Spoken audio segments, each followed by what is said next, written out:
How was she? Still good. Still fast? Still fast. Still fast.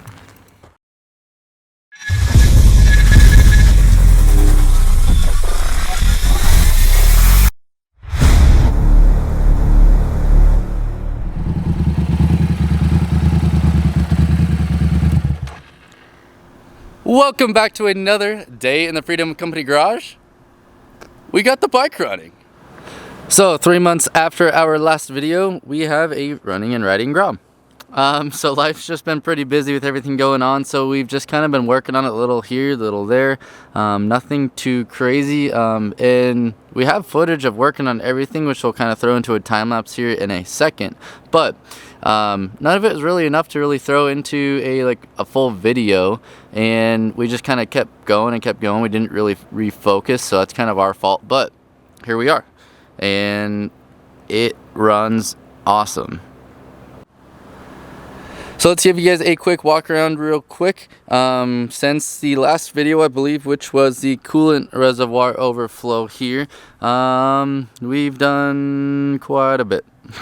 We've got our rear axle situation all sorted out. So we're running a 20mm axle in the rear with some nice Extreme Creation swing arm extensions over there. We're running a giant brake on the rear as well, which gets a little touchy. We're running an awesome Gromfather's hub that he custom made for us, which is approximately 1 inch extended out, which lines our chain nicely up to our front sprocket up there.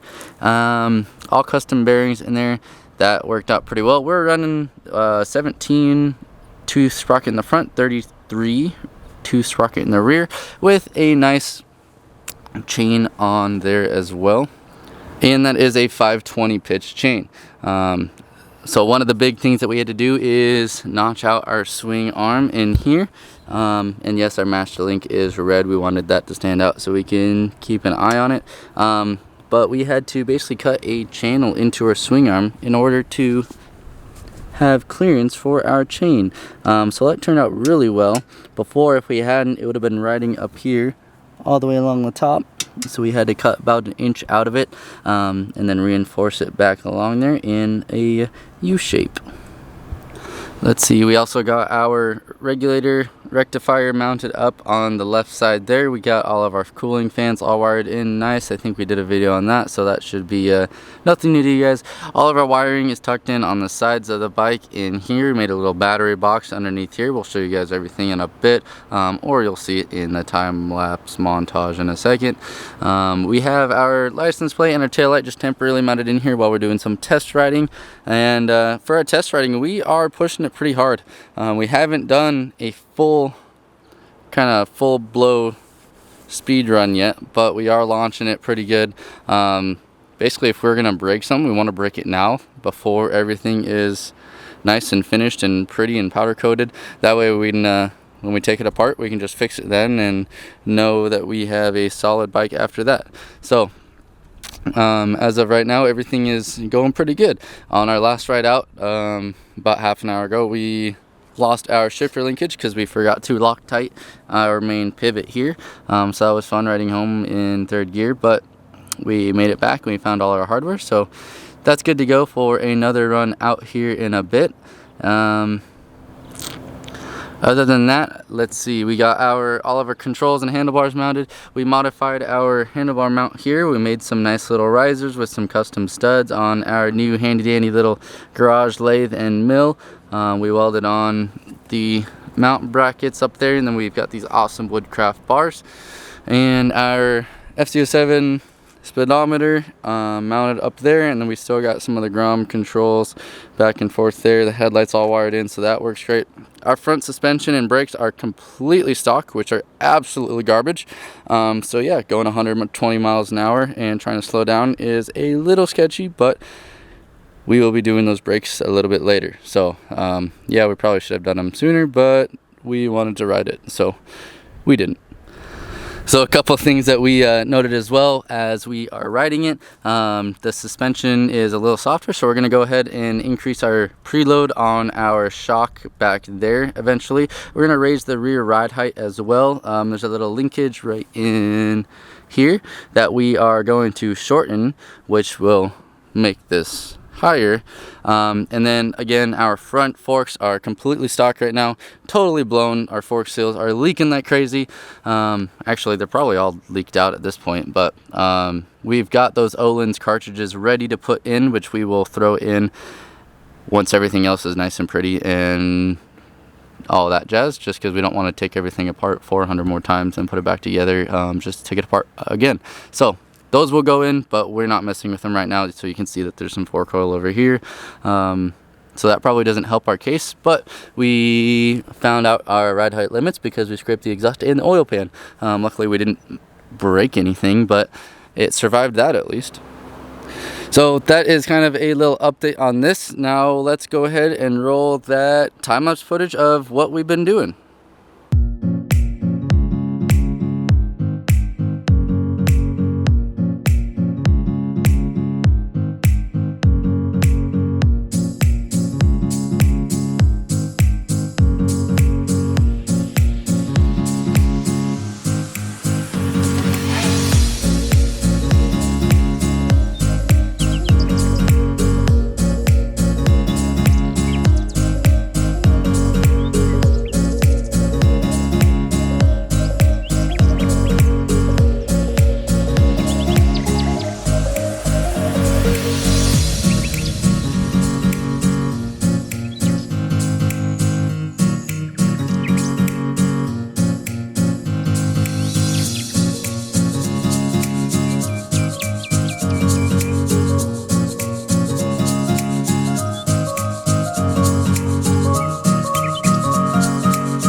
feel like your butthole has to puckered up a little bit after that.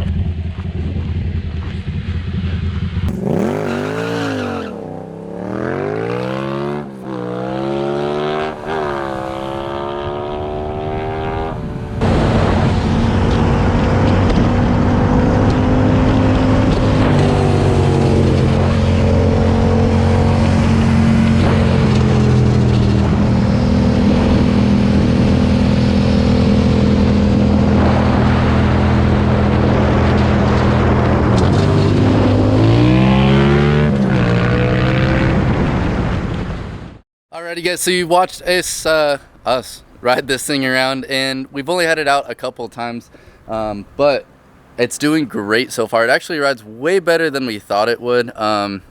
For the first time ever riding it, it's pretty smooth.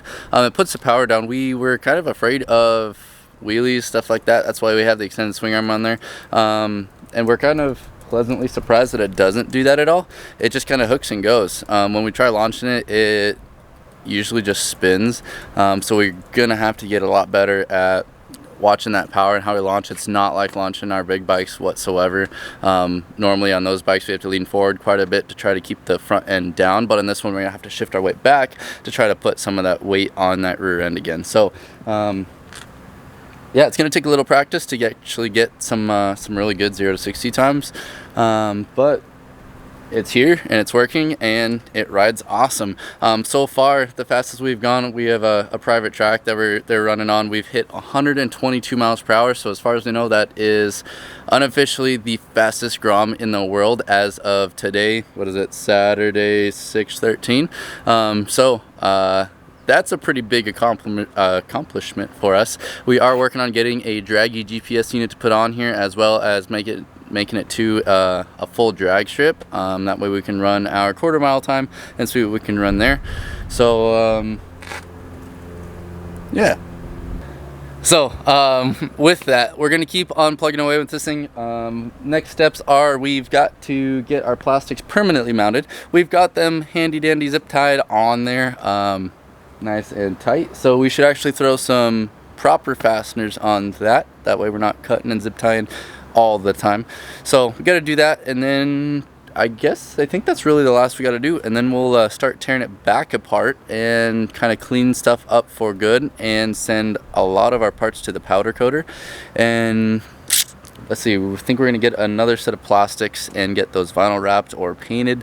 A really nice color. Haven't totally thought of or decided on our color scheme that we're looking at here.